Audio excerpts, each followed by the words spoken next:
Te apasiona crear música y te gustaría hacerlo con tus propios medios y sin depender de nadie. Esto es ProMusic, un podcast de creación musical para creadores musicales. Composición, producción, grabación, mezcla, mastering, distribución, música en directo. Todo lo que necesitas para crear música con tus propios medios. Saludos de Garry, quien te habla en este momento. Un apasionado de la música que lleva muchos años dedicándose a aprender a crear música, a tocar, a grabar, a producir. Te invito a visitar mi web, garrysound.com, donde podrás ver una pequeña muestra de mi trabajo,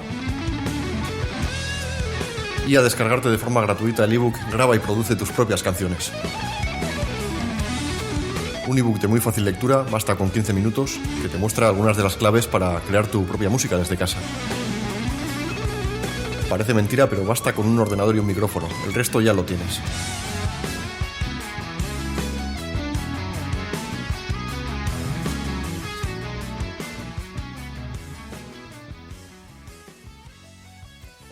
Arrancamos, episodio 3. Bueno, lo primero que te sugiero es que si no has escuchado el programa anterior, pauses ahora mismo este programa, vuelvas sobre el programa anterior, porque todo lo que vamos a ver aquí es, digamos, el siguiente paso a lo que ya vimos en su momento. Recuerda que tenemos nuestro estudio virtual configurado, que consiste básicamente en un ordenador, un micrófono y unas escuchas, que pueden ser unos auriculares o unos altavoces. Hemos grabado unas pistas e incluso hemos llegado al punto de grabar algunos instrumentos que no somos capaces de tocar, que no sabemos tocar. ¿Cómo hacerlo? En el episodio anterior. Y ahora sí vamos con el episodio 3, que va de mezcla. Tenemos ya nuestras pistas grabadas y vamos a mezclarlas. ¿Qué es la mezcla y para qué sirve? Bueno, pues mezclar es simplemente superponer todas y cada una de las pistas que tenemos grabadas normalmente por separado, pero eso sí, con un procesamiento adecuado. Y lo más importante, ¿para qué sirve? Bueno, pues te lo explico a continuación. Hacer una mezcla de una canción es algo complejo, que tiene diferentes objetivos. Podemos hablar, por ejemplo, de que la canción tenga un equilibrio adecuado. Podemos hablar de que la canción tenga pegada. Podemos hablar de que suene con cuerpo.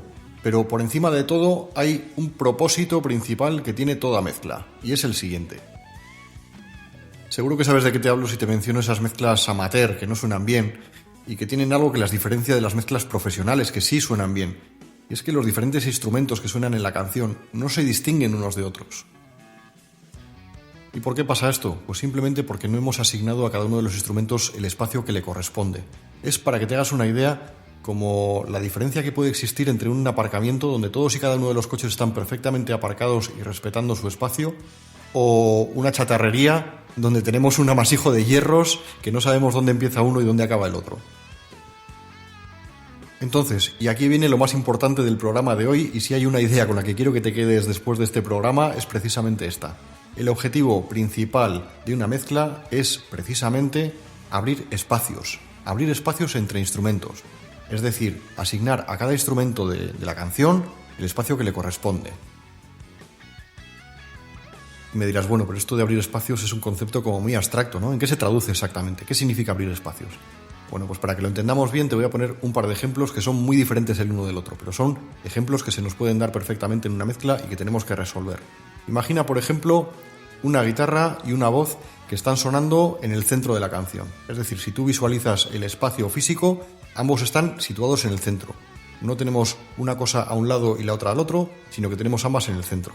Bueno, pues lo normal, lo que nos puede ocurrir es que ambas se superpongan y que no distingamos en algún momento parte del sonido de la voz respecto a la guitarra. No distingamos bien ambos instrumentos. Algo que también nos puede ocurrir es que tengamos un bajo y un bombo. Normalmente el bajo y el bombo suenan ambos en frecuencias muy graves, ¿vale? Imagina que los tenemos separados físicamente, cosa que no va a ocurrir normalmente, pero bueno, imagínatelo. Imagínate que tenemos el bombo a la derecha y el bajo a la izquierda. Bueno, pues simplemente el hecho de que ambos suenen en las mismas frecuencias, el hecho de que tengan un sonido con un timbre muy parecido, hace que no se separen fácilmente. Entonces, en definitiva, tenemos que pensar que mezclar una canción es algo así como pintar un cuadro. Cuando tú pintas un cuadro, si es que lo has hecho alguna vez, pero bueno, te puedes imaginar intuitivamente que no es una buena idea colorear todos los elementos del cuadro del mismo color, ¿verdad que no? Tampoco es una buena idea que todos los objetos del cuadro ocupen una misma posición en el espacio del cuadro, sino que será una mejor idea distribuirlos por el espacio. Bueno, pues en una mezcla ocurre exactamente lo mismo. El equivalente al color de los diferentes objetos es el contenido armónico o el tono, el timbre de los diferentes instrumentos que forman parte de la mezcla. Mientras que la posición que ocupan en el espacio físico, pues es exactamente eso. En la mezcla también podemos controlar la posición que cada instrumento ocupa en el espacio físico. Pero bueno, siguiendo con el ejemplo, para que este cuadro que queremos pintar, para que ese resultado final sea bueno, hay una serie de pasos previos que tenemos que dar siguiendo un orden lógico. Y esos pasos tienen que estar muy bien estructurados. Es muy importante que antes de abordar el proceso de mezcla, donde pues vamos a ir aplicando diferentes capas de procesamiento, lo que sería equivalente a colorear, añadir capas de color a la hora de pintar nuestro cuadro, pues sigamos un orden adecuado. De manera que, bueno, pues como paso previo, como primer paso, ordenemos adecuadamente nuestras pistas, lo cual nos permita a continuación trabajar de esa forma ordenada que necesitamos. Necesitamos ordenar nuestras pistas siguiendo un orden lógico, necesitamos agruparlas y necesitamos rutear la señal, ¿vale? Es importante que ruteemos la señal adecuadamente, de manera que la ruta que siga la señal sea la que necesitamos que sea. Esto, que aparentemente es muy aburrido porque todavía no estamos hablando de ecualización, ni de compresión, ni de efectos, es algo fundamental. Es algo que nos va a ahorrar muchísimas horas de trabajo y necesitamos aplicarlo sí o sí. Esta hoja de ruta la tenemos que seguir siempre y siempre tenemos que ordenar nuestras pistas, tenemos que agruparlas y tenemos que rutearlas. De la misma manera que no se nos ocurriría ir a la guerra y ponernos a pegar tiros sin haber planteado una estrategia previamente, en este caso es exactamente lo mismo. No podemos ponernos a aplicar procesamientos sin antes haber planteado esa estrategia previa que nos garantiza obtener siempre buenos resultados. Hagamos lo que hagamos, sea del estilo que sea la canción que vamos a mezclar. Siempre vamos a obtener buenos resultados cuando la estrategia previa, antes de empezar a aplicar procesamientos, es la adecuada. Que, por cierto, así como estoy contento con los ejemplos que te he puesto antes, me parece que este ejemplo no es el más afortunado. No me gustan las guerras, que conste. Soy bastante contrario a las armas y a todo lo que tiene que ver con ellas.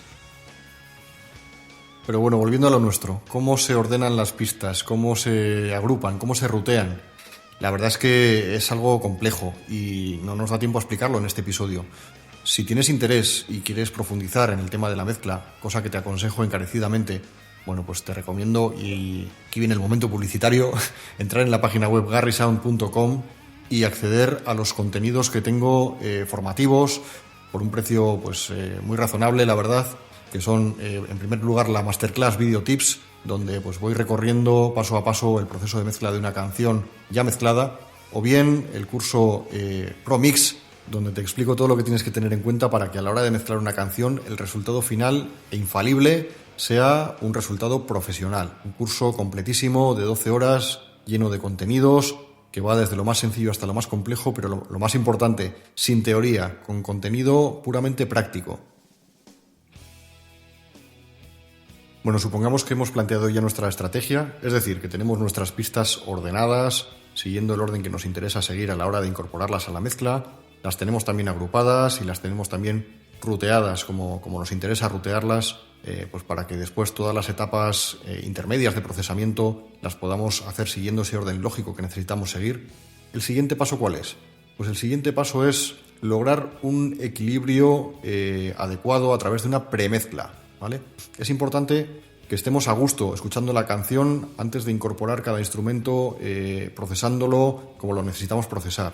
Es importante que a nivel de volúmenes tengamos un equilibrio y que intuitivamente, bueno, pues todo suene equilibrado a pesar de que todavía no hayamos aplicado procesamientos de ningún tipo. Y de la misma manera también es importante que cada instrumento tenga asignado su lugar en el espacio físico. Es decir, que aplicamos técnicas de panning para cada instrumento. El panning es simplemente eso, situar en el espacio físico, en el eje horizontal, es decir, a derecha o a izquierda o en el centro, cada instrumento. Decidir qué lugar va a ocupar cada instrumento en el eje horizontal. Y de esta manera, siguiendo con el ejemplo que me encanta, pues ya tendríamos un boceto de nuestro cuadro. No tenemos el cuadro acabado, ni muchísimo menos, pero ya tenemos un boceto que nos da una idea de qué distribución de objetos y de colores va a tener nuestro cuadro y cuánto protagonismo, cuánta importancia va a tener cada uno de estos objetos dentro del cuadro. Es importante decir que cuando hemos hablado de panning, a lo mejor lo hemos simplificado en exceso. Es verdad que el panning supone situar a cada instrumento en el eje horizontal, es decir, decidir qué espacio a izquierda, derecha o en el centro ocupa cada instrumento, pero también el panning tiene otras aplicaciones que son muy interesantes, algunas de ellas más creativas y menos relacionadas con la distribución de los diferentes instrumentos, de los diferentes objetos de nuestro cuadro.